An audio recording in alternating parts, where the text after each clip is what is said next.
নামটা মুখস্থ করে এসছো? আচ্ছা 4-এর নামটা একটা বলো তুমি।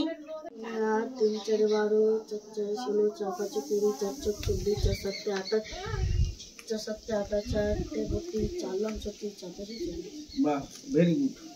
তুইও করে এসছিস? হ্যাঁ। তুই কত ঘরের নামটা মুখস্থ করেছিস? 3 এর ঘরে 4 ঘরে। আচ্ছা 3-এর ঘরে তুই বল।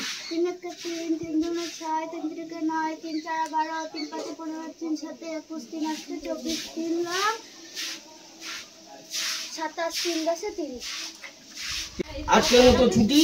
কালকের 5 থেকে 7 পর্যন্ত নামটা মুখস্থ করে আসবে।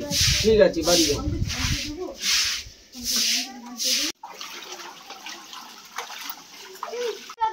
আবার এলিস? মা একটু স্যারের জন্য মাংস পাঠিয়েছে। মা মাংস পাঠিয়েছে। তা হঠাৎ করে তোমার মা মাংস পাঠালো? আসলে কি হয়েছে স্যার, মা মাংস রান্না করেছিল, ঢাকা দিতে ভুলে গেছে, এবার কুকুরে মুখ দিয়েছে, তো মা বললো আমরা খাবো না, ফেলে দেবো। তারপর স্যার মাংস খেতে ভালোবাসে, স্যারকে দিয়ে। কি বলিস রে? কুকুরে খাওয়া মাংস আমার জন্য পাঠিয়েছে?